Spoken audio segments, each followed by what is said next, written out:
नमस्कार, स्वागत है आपका मेरी YouTube चैनल बंगारा सर में। देखिए, पिछली वीडियो में मैंने आपसे एक प्रश्न पूछा था, विश्व हिंदी दिवस कब मनाया जाता है। कई भाइयों ने उसका बिल्कुल सही आंसर दिया।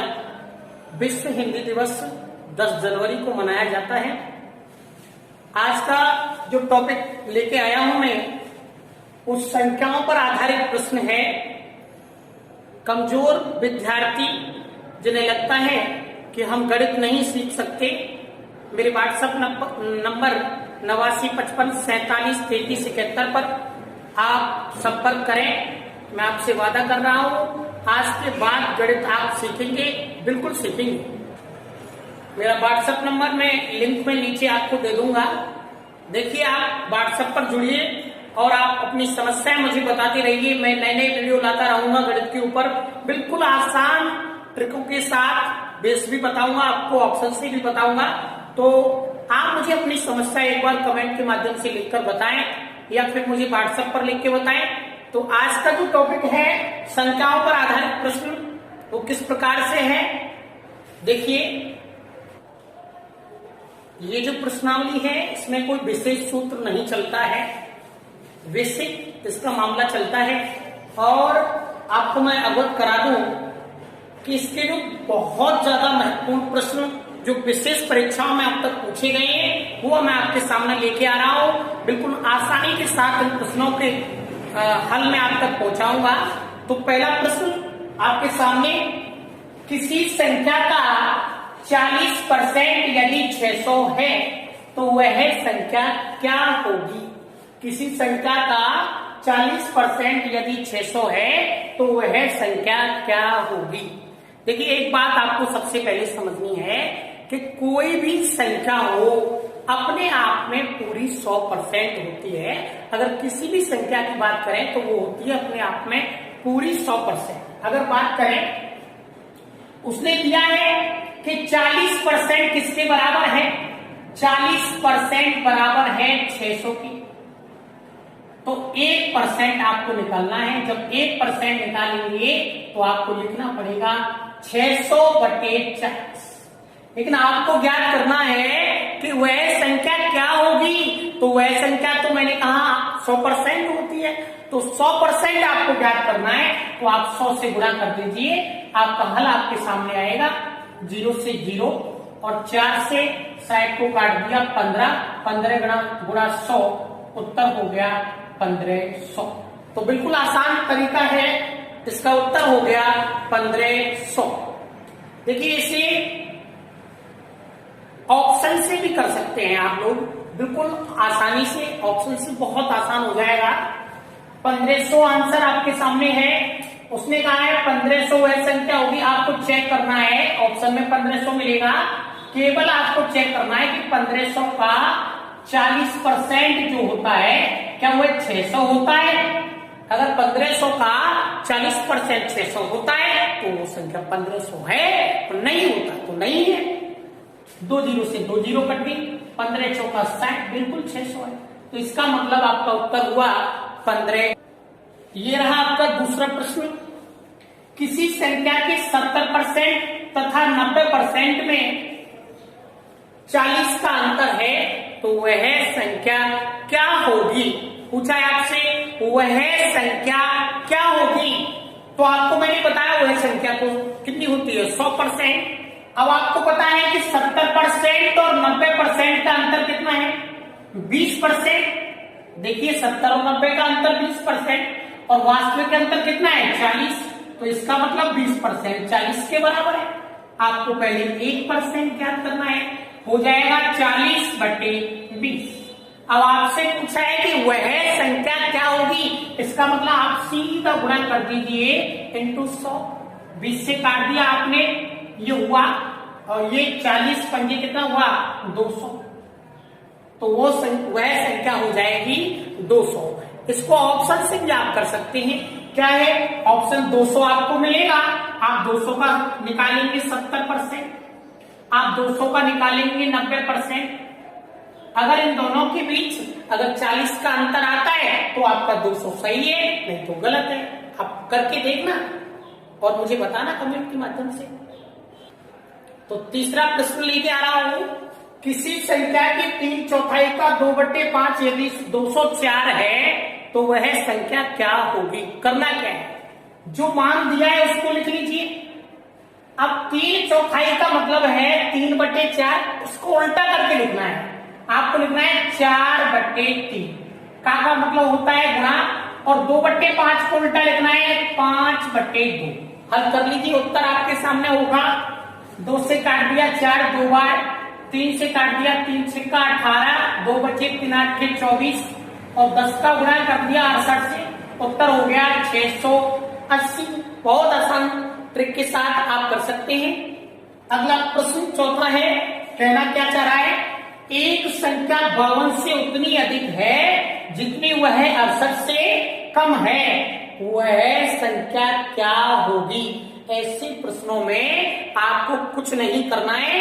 अगर ऐसा प्रश्न आता है तो आप करना है उतनी प्लस जितनी बटे 2, करना है उतनी प्लस जितनी बटे 2।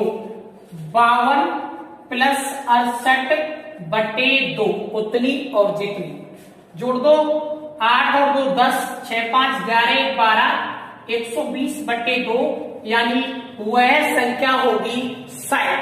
आप इसको आराम से भी कर सकते हैं, ऑप्शन से कर सकते हैं बिल्कुल। मान लीजिए वह संख्या लेंगे 60, आप देख लीजिए 60 जो है वो 52 से कितना है, कितनी अधिक है, 8 अधिक है, और वह 68 से 8 कम है, तो आसानी के साथ कर सकते हैं। पांचवा प्रश्न आपका, एक भिन्न के अंश में 25% की वृद्धि तथा हर में 20% की कमी करने पर भिन्न जो है वो 5/8 प्राप्त होती है, तो मूल भिन्न क्या है, ये पूछा है। मूल भिन्न यानी पहले की भिन्न क्या है, वृद्धि होने पर इतनी होती है, पहली वाली भिन्न क्या है, करना क्या है, बहुत आसान। वो भिन्न मान लीजिए a/b है, अंश होता है ऊपर वाला, हर होता है नीचे वाला। 25% की वृद्धि, किसी भी संख्या का मान परसेंट में 100 होता है, और जब उसमें 25% की वृद्धि होगी तो उसका मान कितना हो जाएगा, 125% हो जाएगा, तो अंश हो जाएगा 125%। हर में कितने परसेंट की कमी, 20% की, हर हो जाएगा कितने परसेंट, 80% हर हो जाएगा, 20% की कमी है इसलिए। 25% की कमी होती तो कितना हो जाता, 75%। अच्छा, ये कह रहा है कि यहाँ वृद्धि और यहाँ कमी करने पर ये भिन्न जो है वो 5/8 प्राप्त होती है, तो बताइए a/b का मान क्या होगा। अब आप बता दीजिए मुझे, परसेंट से परसेंट गया, या काट लीजिए 5 से ये गया 25 बार, और 8 से ये काट लो कितनी बार, 10 बार। 5 से काट लो 5 बार, 5 से काट लो 2 बार, क्या इसमें प्राप्त हुआ 5a/2b बराबर 1/1, बचगुणा करिए 5a बराबर 2b। आप आराम से कर सकते हैं, अंदर का मान अंदर, बाहर का मान बाहर। a बराबर कितना प्राप्त हुआ 2, b बराबर कितना प्राप्त हुआ 5, या इसका मतलब आपसे पूछा था a/b, तो भिन्न हो गई 2/5। अगला प्रश्न, वह कौन सी संख्या है जिसे 13 से गुणा करने पर उसमें 180 की वृद्धि हो जाती है। देखिए आपको संख्या पता नहीं है, मान लीजिए संख्या कितनी है a। अब कह रहा है इसमें 13 से गुणा करने पर, 13 से गुणा करेंगे तो कितनी बन जाएगी 13 है। अब ये कह रहा है कि 13 से गुणा करने पर ये जो संख्या बनी है इस संख्या से 180 अधिक है, इसका मतलब अगर इसमें से ये घटाएंगे तो 180 प्राप्त होगा। घटा लीजिए 13a - a बराबर 180, 12a बराबर 180, a बराबर कितना होगा 15, यानी 15 वह संख्या है जो मैंने आपसे कह दिया 13 से गुणा कीजिए। इसको 13 से गुणा करने पर कितना होता है आपको खुद ब खुद पता चल जाएगा कितना होता है। देखिए 15 × 13 जो करेंगे, 13 पंजे 65 की 5 6, 13 एकम 13 और 6 19, 195 हो गया। संख्या कितनी थी 15, और 15 से 195 में पहुंचा तो कितनी की वृद्धि हो गई 180 की वृद्धि हो गई। सॉल्व हो गया। ये रहा आपका 7वां प्रश्न। 5 क्रमागत संख्याओं का योग 135 है तो बताइए सबसे बड़ी संख्या क्या होगी? पूछा है क्रमागत, इसका मतलब क्रम से आने वाली। सम विषम भी पूछ सकता है, नीचे ला रहा हूं प्रश्न सम विषम वाले। पहले आप क्रमागत सीखेगा। योग दिया है 135, बस योग से उठा लीजिए। योग कितना है? 135। संख्या कितनी बताइए? 5 भाग दे दीजिए, आप औसत निकाल लीजिए। बीच वाली संख्या होती है और बीच वाली संख्या आपको ज्ञात होगी, समझ लेना। आपको ये प्रश्न बहुत आसानी से आ गया। 5 से काट लीजिए, 5 दूना 10, बचे 3 और 5 सत्ते 35। इसका मतलब 27 वह संख्या है जो बीच वाली संख्या है। अगर बीच वाली 27 है और क्रमागत पूछा है तो इधर वाली 26 और 25, इधर वाली 28 और 29।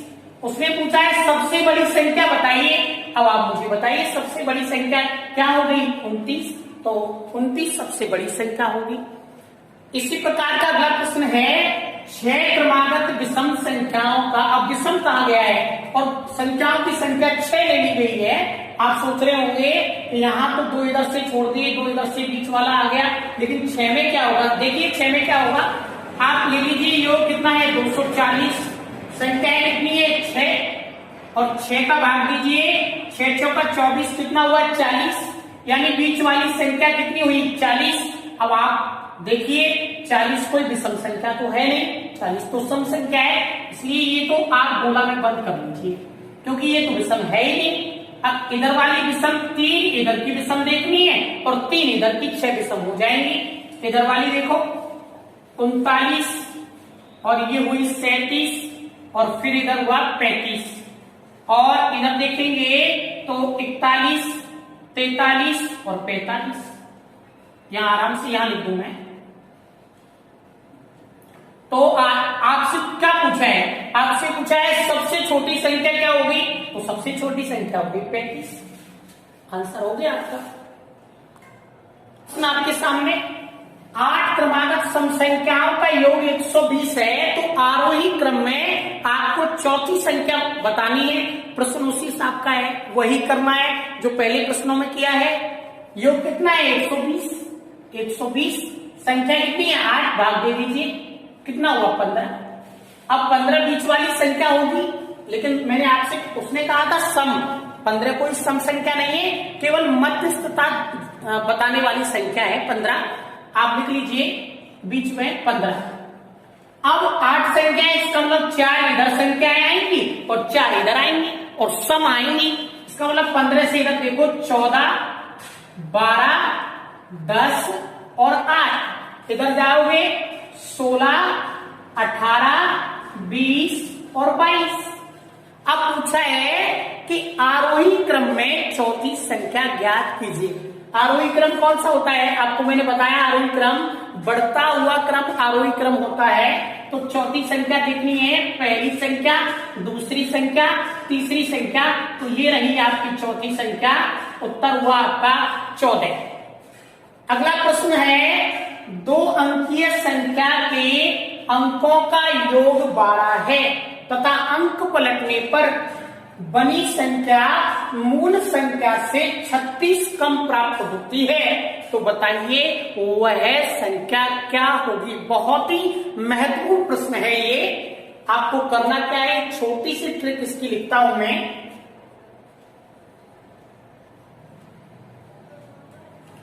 ये लिखा है 11x प्लस माइनस y/2। क्या अर्थ है इसका? मैं समझा रहा हूं। 11 जो है वो सूत्र में ही है। x का मतलब लिखना है योग और y का मतलब लिखना है कम या ज्यादा। जो दे रखा है ये यहां दिया है 36 कम, तो y का जो मतलब है वो कम या ज्यादा दोनों में से कोई भी आए। बस आपको याद रखना है, एक चीज याद रखना है कि कम अगर आए तो आपको प्लस कर देना है और ज्यादा अगर आए तो आपको माइनस कर देना है। उल्टा चलेगा बिल्कुल। अब रखिए इसमें और आपका आंसर 1 सेकंड में आपके पास आएगा। तो 11 इंटू योग कितना दिया है? 12। अब कम है इसलिए जोड़ना पड़ेगा।